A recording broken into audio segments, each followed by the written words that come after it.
Voltamos, segundo bloco da aula de hoje. Nós fechamos o bloco anterior falando do crime de difamação, que está baseado, o seu contexto, no artigo 139 do Código Penal. Vamos agora, nesse segundo bloco, adentrar ao artigo 140, que trata do crime de injúria. Falamos da calúnia, falamos da difamação, e agora, nesse bloco, vamos iniciar falando da injúria, que está estipulado no artigo 140 do CP. Então, o que nos diz o Código Penal quando se refere ao crime de injúria? Artigo 140. Injuriar alguém ofendendo-lhe a dignidade ou decoro. Veja bem, importante a gente fazer a comparação sempre da calúnia, difamação e da injúria. Injuriar alguém ofendendo-lhe a dignidade ou decoro. Tá? A pena, detenção de 1 a 6 meses ou multa. Veja que ele já muda. As outras duas possibilidades é a pena e a multa. No crime de injúria, detenção de 1 a 6 meses ou multa. Então, ele já permite a amplitude de flexibilidade para a multa ser aplicada ou não. Tá? O que diz o parágrafo 1º da injúria? O juiz pode deixar de aplicar a pena. O parágrafo 1º traz as possibilidades onde pode se deixar de aplicar a pena, obviamente pela mão do juiz, nos casos em que eu vou relatar agora. O primeiro caso, inciso 1º do parágrafo 1º. Quando o ofendido de forma reprovável provocou diretamente a injúria. Tá? Ou seja, quando o sujeito passivo, a vítima, provocou, ele pediu para que esse crime ocorresse. Ou seja, ele pediu para que a ação do sujeito ativo em questão ocorresse. Então, se é isso comprovado, o juiz pode considerar que é desnecessário aplicar a pena porque foi justa a reação do sujeito ativo. Tá? Outra opção baseada no inciso 2º diz o seguinte: no caso de retorção imediata, que consiste em outra injúria. Ou seja, o sujeito injuriou o cara, ele foi lá e respondeu no mesmo nível, propiciando também a reação, efetivando um crime de injúria também contra ele. Em um tendo injuriado o outro, o juiz pode entender que ficou num empate técnico e simplesmente deixar de aplicar a pena, deixando os dois em off. Tá?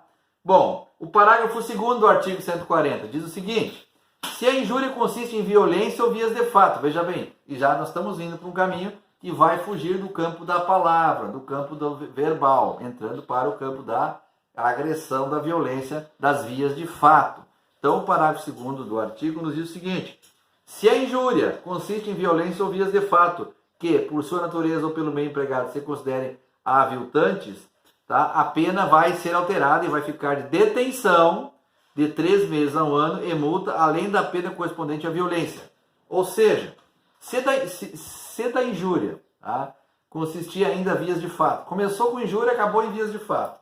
A pena da injúria vai ser detenção de 3 meses, 1 ano e multa, e também vai se somar a pena correspondente à agressão efetivada, ou à violência. Se foi uma lesão corporal leve, grave, gravíssima, ou qualquer algo do gênero. Tá? Então essa é uma observação importante que é necessária ser feita quando se fala da injúria no artigo 140.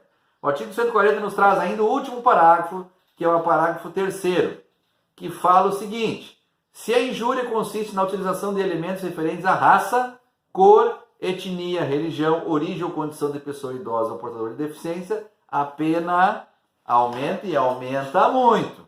Passa a ser de reclusão de 1 a 3 anos e multa. Veja bem o quanto eleva a pena se essa injúria se concretizar em função de elementos referentes à raça, cor, etnia, etc. Veja bem que pode, como diz o gaúcho, o buraco é bem mais embaixo. Tá? Então essa é uma observação importante para a gente fechar a questão do artigo 140 que aborda o crime de injúria. Tá bom? Bom, artigo 141. Que referência nós temos que fazer do 141? Eles nos trazem disposições comuns. Lembrando vocês, quando nós falamos em disposições comuns, são disposições que estão elencadas no nosso Código Penal, que fazem o arredondamento dos artigos daquele determinado capítulo, daquele determinado ponto, conteúdo que está sendo abordado. Então, o que nós temos que entender quando a gente fala do artigo 141 do Código Penal? Primeiro, o que ele diz? Ele diz o seguinte: as penas combinadas neste capítulo, que eu acabei de dizer antes, aumenta-se de 1/3 se qualquer dos crimes é cometido. E aí nós vamos chegar no ponto. Contra o presidente da República ou o chefe de governo estrangeiro, ou seja, a pena que foi falada nos crimes anteriores, tá? Difamação, calúnia, injúria, ela pode se aumentar em 1/3 se for cometido contra presidente da República ou chefes de governo. Outra opção, contra funcionário público em razão de suas funções, também aumenta a pena. Outra opção, na presença de várias pessoas ou por meio que facilite a divulgação da calúnia, difamação ou de injúria, ou seja, meios de publicidade, por exemplo. Tá? Outra opção, contra pessoa maior de 60 anos ou portadora de deficiência, exceto no caso da injúria. Tá? Por que exceto no caso da injúria? Porque a injúria se refere precisamente mais à questão do decoro. Tá? Então, quando nós estamos falando da questão do decoro, ela traz um contexto diferente do que o contexto da calúnia e da difamação. Tá? Ainda seguindo, tá? O parágrafo único do referido, o artigo 141, nos diz o seguinte: se o crime é cometido mediante pago ou promessa de recompensa, aplica-se a pena em dobro. Então nós temos que pegar e analisar o seguinte: qual é a pena base dos crimes lá? Aquela base pode ser até 1 ano e o outro pode ser de até 3 anos.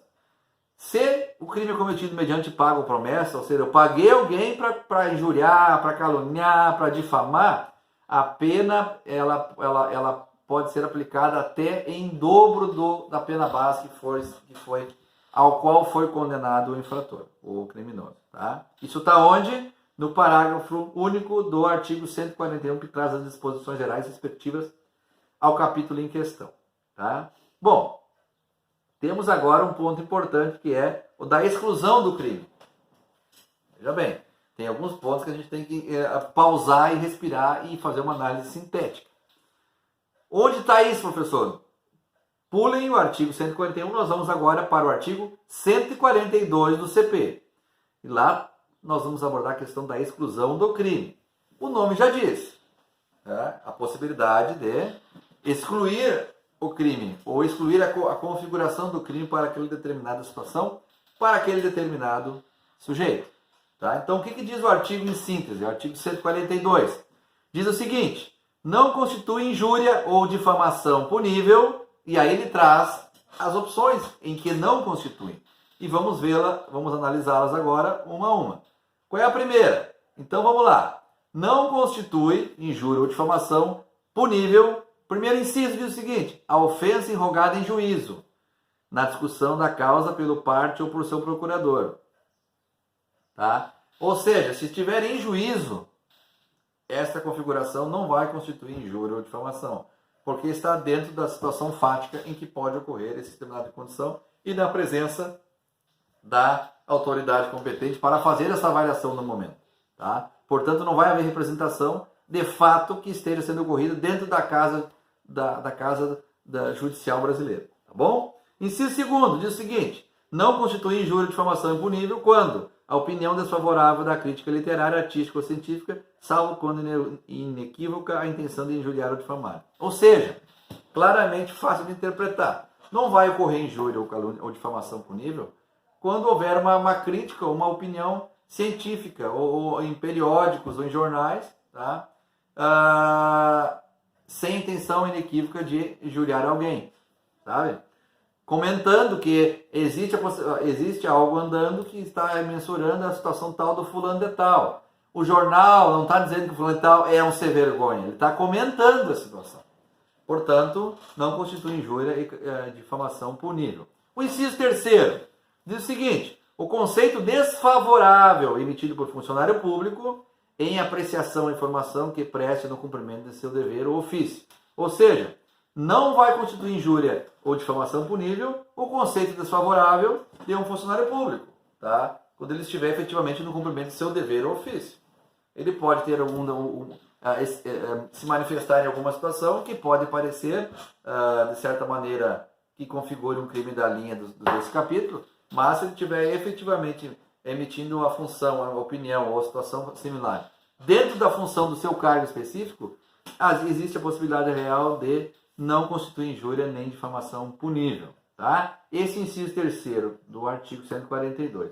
E o parágrafo único do 142 nos diz o seguinte: nos casos do inciso primeiro e terceiro, responde pela injúria ou pela difamação quem lhe dá publicidade. Veja bem, é a mesma questão que eu falei antes da pessoa que sabe que é mentira o que estão falando e vai lá e continua espalhando. Nesse caso aqui, tá, vai responder pela injúria e difamação as pessoas que estão dando publicidade, tá, pelo fato que se configurou como injúria. Essas pessoas também vão responder especificamente sobre o ponto em questão. Tá? Bom, nós temos agora que nos deparar com o artigo 143. Tá? O artigo 143 nos traz uma abordagem interessante. Ele aborda a questão da retratação. Retratação. Sendo todos nós sabedores que a retratação configura-se efetivamente quando o sujeito ativo, quando a pessoa que está sendo acusada ou algo do gênero, se retrata ou tenta se retratar ou faz algo para tentar se retratar do mal que ele causou, do crime que ele tenha cometido, tá? em análise sobre questão. Tá? Então, o que acontece? Nós vamos abordar no próximo bloco a questão da retratação, tá?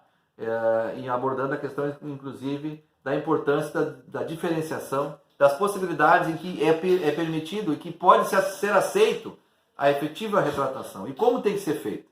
Tá? Eu cometi o crime tal, eu posso me retratar? Posso, mas como eu vou me retratar? Aonde? Se eu cometi o crime publicamente no jornal, eu vou me retratar onde? No jornal? Vou me retratar por carta? Vou me retratar pela TV? Por SMS? Por WhatsApp? Então essas abordagens que eu vou fazer com vocês no próximo bloco. Até o próximo bloco.